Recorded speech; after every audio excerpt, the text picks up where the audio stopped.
Muy bien, vamos a hacer un breve resumen de la clase de cimentaciones de hoy.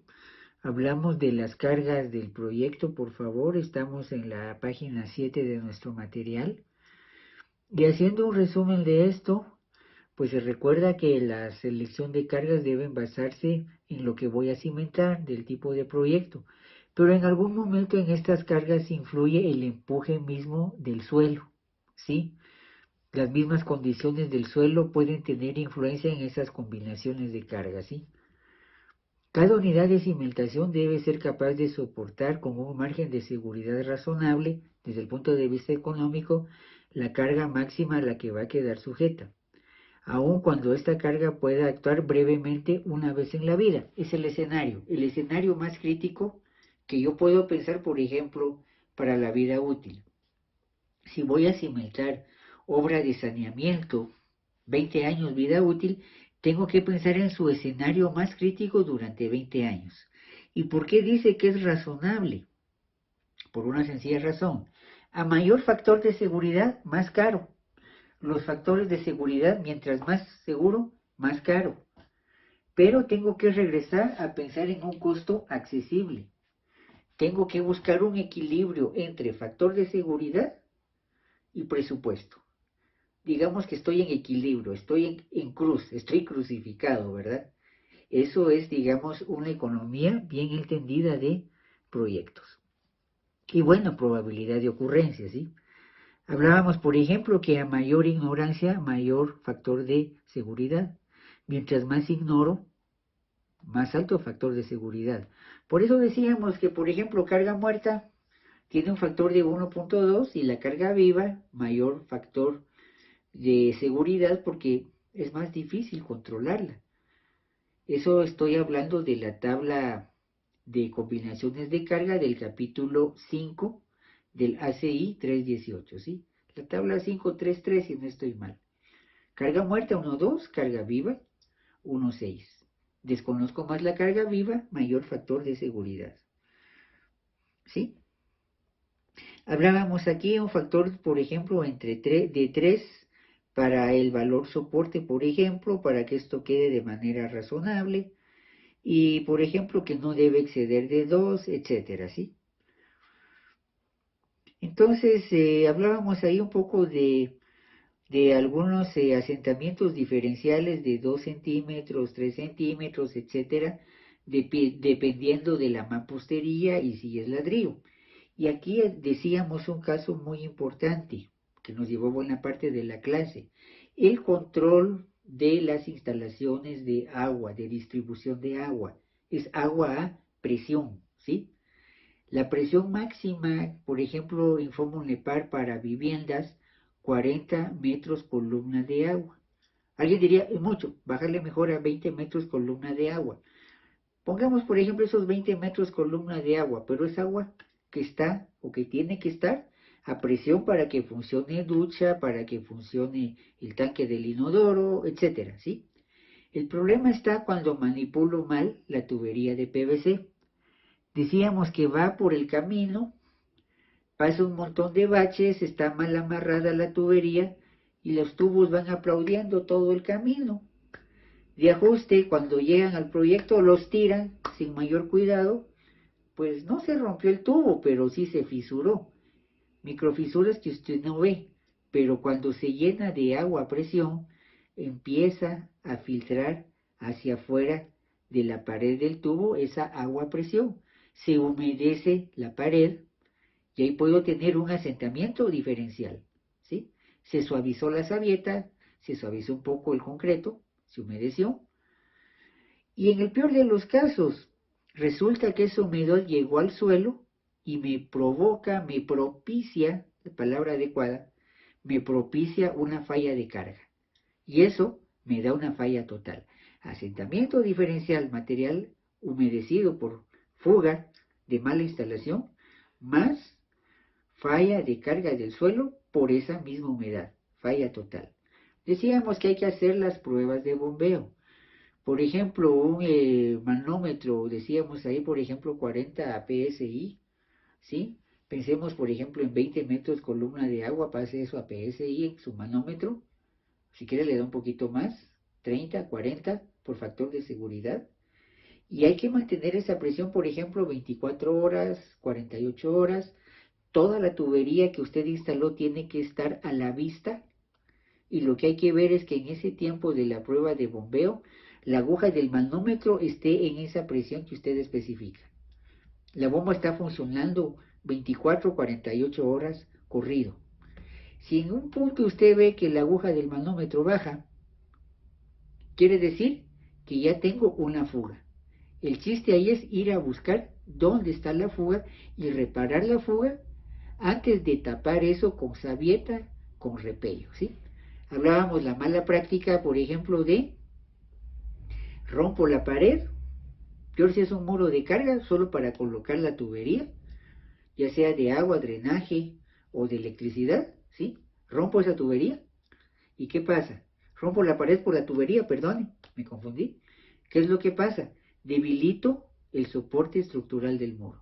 Y otra vez, asentamiento diferencial. Por ahí va esa cuestión muy práctica, por favor, de ingeniería. No pierdan eso de vista. Casos extremos. Resulta que hay un cortocircuito en la vivienda. ¿Y por qué? Usted dejó mal instalada la tubería de agua. Cerca estaba el ducto de electricidad y ahora el ducto de electricidad está con humedad. Cuestión de tiempo de que la instalación eléctrica también haga cortocircuito. ¿Y por qué? Porque no hice el ensayo de bombeo para ver una buena instalación. ¿Sí?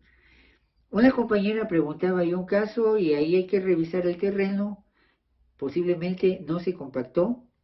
Posiblemente, además de eso, hay que agregar que se hizo la vivienda sobre suelo utilizado para actividad agrícola, mucha materia orgánica que tampoco se compactó, o a lo mejor es una parte baja, hay mucha humedad, puede que esté cerca de un nacimiento de agua.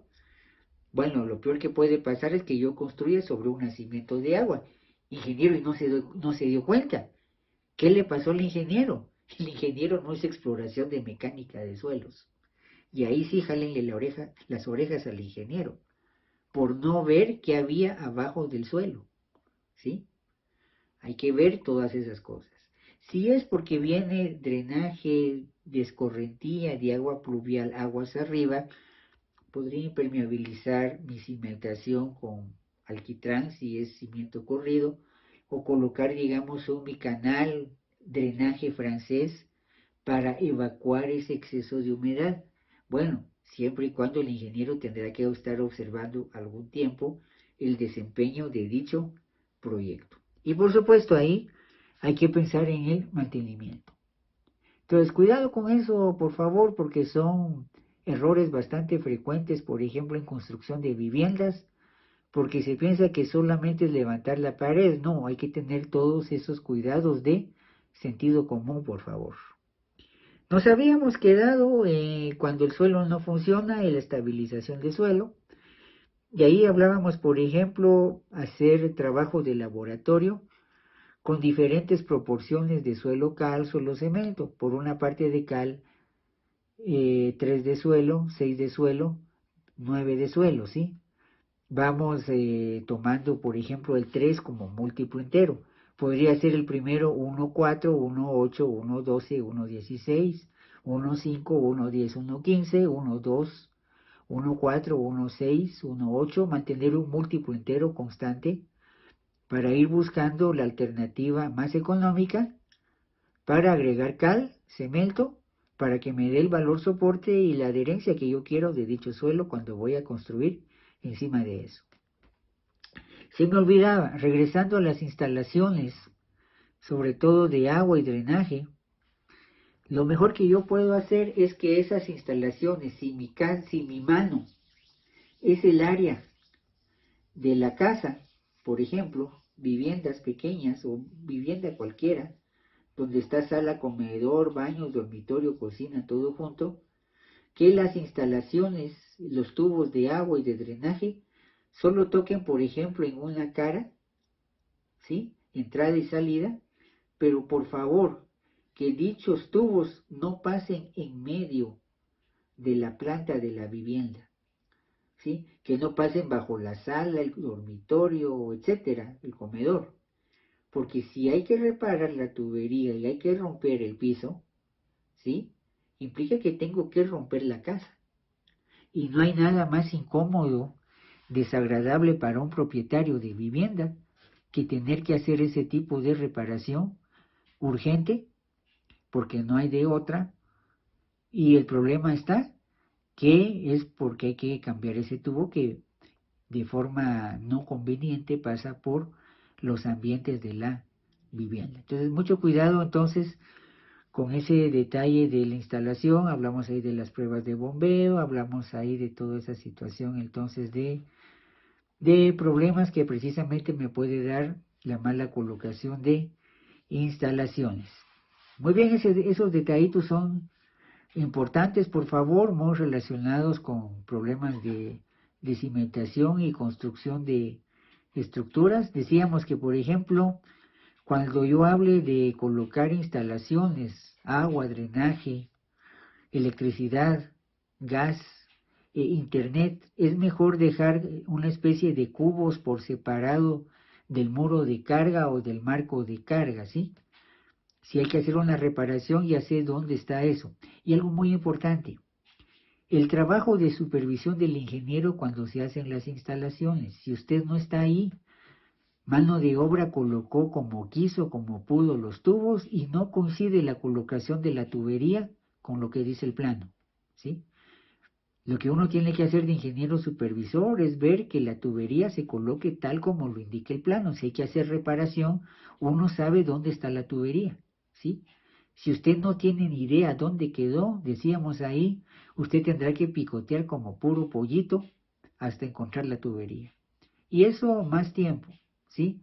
Más dinero, más molestias, porque hay que romper donde no era necesario. Bueno, entonces con esta breve reflexión yo termino la clase de hoy, por favor, para que usted tome eso en consideración. Nos quedamos entonces cuando el suelo no funciona en el inciso 1. Seguiríamos próxima clase de día lunes, arrancando por favor en el inciso 2. Muy bien, les deseo un buen descanso y una feliz noche.